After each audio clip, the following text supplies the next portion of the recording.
Tata cara debat publik segmen keempat. Debat terbuka antar pasangan calon.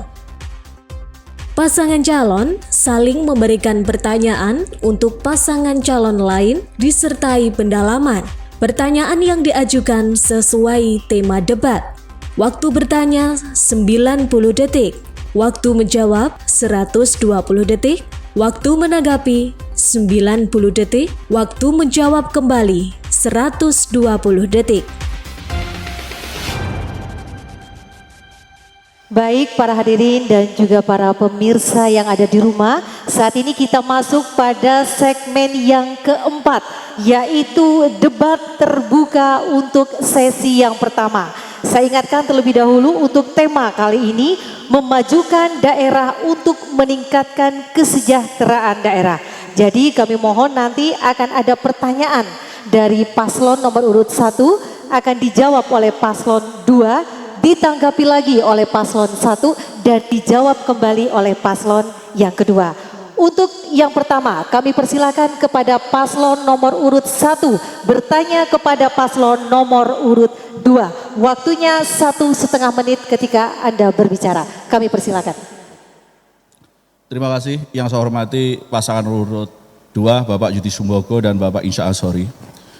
Untuk mewujudkan Bapak terkait dengan kesejahteraan masyarakat diperlukan KKD, kemampuan keuangan daerah yang mantap dan mempunyai kekuatan. Tentu APBD Kabupaten Pacitan sangatlah tergantung kepada dana perimbangan, baik itu DAK maupun DAU. Yang saya tanyakan adalah terkait dengan DID. Bagaimana untuk menyikapi DID ini? Pasangan nomor 2 berusaha menciptakan suasana yang sekiranya bisa dipersiapkan dari pencalonan ini dan mungkin kedepannya nanti supaya kita bisa menciptakan kemampuan keuangan yang mantap, apalagi mempunyai peluang di dalam DID ini. Terima kasih. Mau ditambahkan lagi? Masih ada waktu? Cukup. Baik, cukup. Kami tunggu dulu Bapak, waktu sampai habis terlebih dahulu, nanti paslon nomor 2 akan menjawab. Waktu yang kami sediakan nanti 2 menit.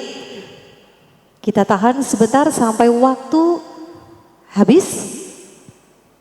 Baik, sekarang kami persilakan kepada paslon nomor 2 untuk menjawab. Waktunya 2 menit. Terima kasih Pak Gagarin, suatu pertanyaan yang sangat baik sekali. Karena panjenengan juga sebagai anggota legislatif selama ini tahu posisi keuangan pemerintah daerah Kabupaten Pacitan. Kita APBD kita cuman 1,7 triliun, kurang lebih segitu. Tentunya ini tidak akan mampu untuk membiayai program-program yang bisa langsung dinikmati oleh masyarakat. Karena adanya keterbatasan itu, dana 1,7 triliun lebih ini sudah dipakai lebih dari 60% biaya pegawai dan biaya-biaya yang lainnya. Praktis APBD kita ini sekitar 39% untuk membiayai program-program pembangunan yang ada di masyarakat yang ada di Kabupaten Pacitan. Ke depan manakala saya menjadi kami menjadi Bupati Pacitan diberikan amanah untuk itu, tentunya di samping kami juga akan mengoptimalkan sektor-sektor yang ada di Kabupaten Pacitan ini. Ke depan kemandirian untuk melakukan kegiatan pembangunan ini tidak hanya mengandalkan dari pusat, itu penting dana dari pusat, tapi untuk membangkitkan bagaimana rakyat itu mandiri, itulah yang sasaran kita yang akan kita lakukan. Salah satu contoh, misal nanti ke depan tahun 2021, karena ini masih pandemi COVID, akan dibantu oleh pemerintah pusat, setiap desa itu bantuan 200 juta untuk ternak. Nah nanti itu istilahnya ke depan juga akan sebagai Baik, modal waktu untuk habis. Kami perekonomian di persilakan daerah kita. kepada paslon nomor urut 1 menanggapi jawaban dari paslon nomor urut 2. Kami persilakan. Ya, terima kasih. Kita harus realistis juga kondisi saat ini tadi sudah disampaikan bahwa kita mempunyai ketergantungan masih dengan pemerintah pusat. Baik, kami pun juga mempunyai niat yang sama. Bagaimana Pacitan bisa lebih mandiri. Akan tetapi kondisinya kita harus realistis dan step by step. Artinya tidak bisa untuk meningkatkan APBD atau terus Pacitan dalam satu periode langsung, ini tidak bisa. Maka dari itu tadi ditanyakan adalah DID bagaimana. Nah, tentunya dana insentif daerah itu bisa didapatkan yang pertama dengan WTP atau APBD yang WTP, kemudian APBD tepat waktu, kemudian ada e-government. Ya, mungkin Mbak Gagarin bisa nambah, silakan. Jadi sebenarnya itu semua harus diciptakan dengan yang disampaikan Pak calon bupati, betul. Selanjutnya kita bisa mempersiapkan dengan pemerintahan yang tangguh. Pemerintahan yang tangguh adalah harusnya kita menciptakan pula hubungan yang sinergis dengan eksekutif dan legislatif. Dan alhamdulillah pasangan nomor 1 ini didukung legislatif atau partai yang mempunyai kursi di legislatif mencapai 34 kursi dari 45. Lah, inilah yang akan menjamin ketangguhan daripada pasangan urut 1 ini dalam membuat kebijakan yang bisa memperoleh dana DID nanti. Jadi seperti itu. Tadi belum dijawab sama sekali oleh pasangan nomor 2 pertanyaan kami. Baik, waktu sudah habis. Kami persilakan paslon 2 untuk menjawab. Waktu 2 menit. Kami persilakan. Mengenai masalah dana DID ini, saya rasa manakala ke depan ini kita sudah segaris, pemerintah pusat sudah dijabat oleh yang memberangkatkan kami, walaupun kami ini didukung oleh PDI Perjuangan dan PKB ditambah partai yang belum di parlemen memperoleh kursi. Saya optimis ke depan juga bagaimana kita komunikasi ke pusat, ke provinsi dan sebagainya. Ini untuk memperoleh dana tambahan yang untuk ke daerah ini juga akan kami lakukan. Tidak perlu saya dalam hal ini menyampaikan hal itu. Otomatis itu ke depan akan kita upayakan. Namun dalam hal ini bagaimana kita nanti mewujudkan rakyat mandiri. Kita sekarang nggak usah lari kemana-mana lah. Bagaimana sektor ekonomi mikro yang ada di pedesaan ini jalan. Itu aja dulu. Karena di masa-masa pandemi COVID tidak ada yang menjamin bahwa istilahnya anggaran kita di tahun 2021 itu gede, besar. Belum tentu. Karena tahu sendiri COVID di Pacitan sampai saat ini itu meledak. Jakarta meledak, sekarang itu istilahnya itu konsentrasi dana APBN untuk penanggulangan kesehatan. Nah ini yang harus kita pikirkan. Bagaimana nanti masyarakat mandiri yang ada di desa ini yang perlu ditonjolkan. Kita berbicara sektor real aja. Ini yang harus diutamakan. Bagaimana nanti masyarakat yang ada di pedesaan ini bisa mandiri, bisa memenuhi kebutuhan sendiri ini. Kita nggak usah menghayal bahwa kita akan membangun infrastruktur di pedesaan, di pinggiran yang itu penting. Karena istilahnya dana kita terbatas, istilahnya kan nggak mampu untuk ngurusi yang semacam yang kayak gitu Pak Garin. Nggih, pangapunten. Monggo. Mau ditambahkan? Baik, waktu sudah habis. Bapak Ibu dan juga pemirsa yang ada di rumah, jika tadi paslon 1 yang bertanya kepada paslon 2, sekarang kami persilakan kepada paslon 2 untuk bertanya kepada paslon 1. Kami persilakan, waktu 1,5 menit. Kami persilakan. Nggih, saya masih berkisar wabah pandemi virus corona. Karena sampai tahun kapan virus corona ini akan selesai. Kita tahu semua, Indonesia sekarang tidak bisa impor beras dari Vietnam. Indonesia tidak bisa impor dari India karena negara tersebut untuk kepentingan sendiri.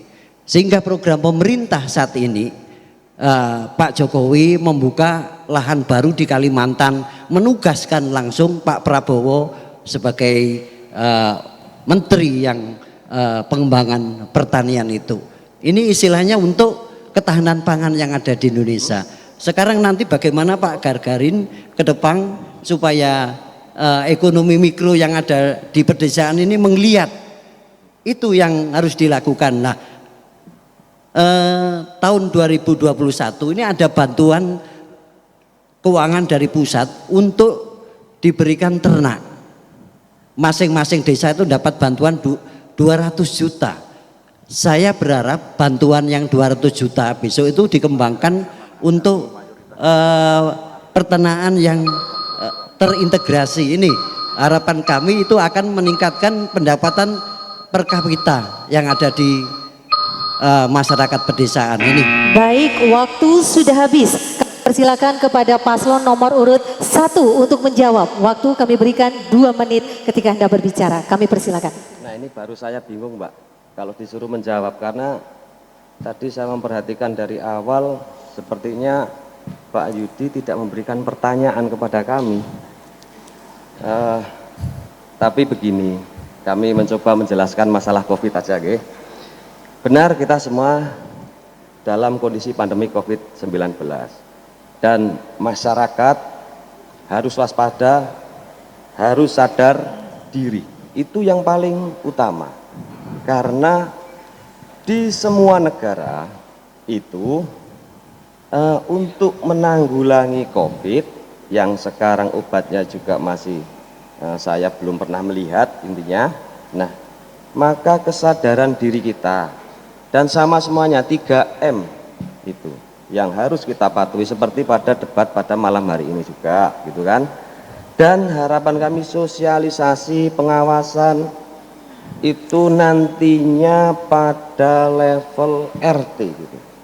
Itu jadi itu berjalan, dan perekonomian, maksud kami dampak COVID terhadap perekonomian, terhadap kemiskinan itu kita pertahankan. Dan tadi disinggung tentang ketahanan pangan, insya Allah sampai sekarang Pacitan masih di Bulog masih tersedia beras untuk ketahanan pangan. Tentunya baik Pak Yudi, kami gimana ya? Ini bingung ini kami sebenarnya menjawab ini atau menanggapi. Terima kasih sudah. Ya. Ada yang mau ditambahkan, Bapak? Masih ada sisa waktu? Sudah? Baik. Kita akan memberikan kesempatan nanti kepada paslon nomor urut 2 untuk memberikan tanggapan atas jawaban yang sudah diberikan oleh paslon nomor urut 1. Kami persilakan. Sebetulnya gini, yang saya pertanyakan tadi, kalau Pak Haji itu memahami di wabah virus Corona 19 ini tentunya sektor ekonomi mikro ini harus kita gerakkan. Langkah-langkah apa gitu. Kalau bicara mengenai masalah beras yang ada di Bulog, ini apakah beras dari Pacitan? Bukan itu. Sekarang beberapa kali kita mengamati, kalau pagi di pasar Rajowinangun, di pasar Minulyo, ini beras dari luar datang ke situ. Telur dari luar, dari Trenggalek, dari mana-mana. Jangan bangga bahwa istilahnya di gudang Bulog itu cadangan pangan kita cukup. Swasembada pangan yang ada di Kabupaten Pacitan, khususnya swasembada beras, ini masih disuplai dari luar, dari Ndelanggu, dari Ponorogo, yang mengisi beras-beras kita yang ada di Bulog. Lah, bagaimana langkah-langkah strategis Pak Haji itu kalau nanti jadi bupati supaya di Pacitan ini para petani ini bisa swasembada beras? Ini yang saya maksud tadi, Pak Haji. Nggak boleh menjawab lagi nih ya. Tunggu dulu Bapak, waktu belum habis. Kami persilakan untuk paslon nomor 2 menambahkan. Itu yang saya maksud. Jadi kalau menurut saya bagaimana masyarakat pedesaan nanti supaya para petani ini bisa meningkatkan produktivitas beras. Ini yang kita harap. Langkah-langkah apa yang akan dilakukan ke depan? Tentunya kami pemerintah akan mendampingi para petani kita, para nelayan kita, supaya mereka ini bisa melakukan produktivitas yang tinggi di dalam sektor masing-masing. Di sektor pertanian dia bisa swasembada, di sektor kelautan mereka bisa jaya. Baik, tidak hanya waktu menjadi sudah penonton habis. di laut kita. Kami Terima persilakan kepada paslon nomor urut 1 untuk menanggapi jawaban dari paslon nomor urut 2. Kami persilakan. Ya, terima kasih. Tentu dalam hal ini kami sudah mempersiapkan langkah-langkah Pak Yudi kalau ditanya terkait hal itu. Salah satu adalah di misi ketiga kami. Dalam hal ini kami mendorong yang namanya sektor unggulan yaitu sektor agraris. Kenapa kok sektor agraris yang kami pilih? Karena sebagian besar masyarakat Kabupaten Pacitan itu bermata pencaharian di bidang agraris. Baik itu peternakan, perkebunan maupun dalam hal ini pertanian. Lah, dalam konteks ini kami nanti jujur saja akan mendorong dengan pengadaan bibit-bibit unggul, baik dari ternak, baik nanti dari perkebunan, mungkin coklat, mungkin nanti coblok dan lain sebagainya itu. Dan kami juga dari pertanian kami juga akan selalu mengikuti terkait dengan perkembangan rekayasa genetika pertanian sehingga nanti kita bisa mendapatkan hasil yang optimal karena kita mendapatkan bibit-bibit unggul. Itu sebagai bentuk advokasi kami kepada mayoritas masyarakat Pacitan yang bersumber kehidupan dari rumpun agraris. Selanjutnya, untuk yang terdampak terhadap COVID bagi dunia usaha, tentu kami akan membedakan. Membedakan yang pertama adalah yang benar-benar terdampak langsung.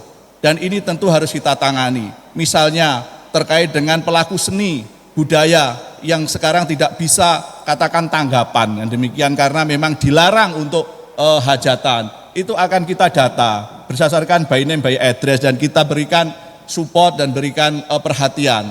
Dan lagi terdampak mengenai pedagang. Harapan kita demikian, kita akan mengoptimalkan kalau hasil agraris tadi sudah memberi kemajuan, harapan kita penanganannya kita akan membelanjakan anggaran kita tidak lagi keluar, tetapi dari hasil produk di Kabupaten Pacitan sehingga nanti uang itu tetap beredar di Pacitan, demikian Pak Yudi. Jadi itu yang akan kami lakukan ke depan nanti. Terima kasih. Baik, waktu sudah habis. Bapak Ibu yang kami hormati dan juga para pemirsa yang ada di rumah. Debat terbuka untuk sesi pertama sudah kita saksikan bersama. Sesaat lagi kita akan menyaksikan kembali debat terbuka untuk sesi yang kedua. Jangan kemana-mana, tetaplah bersama kami seusai jeda pariwara berikut ini.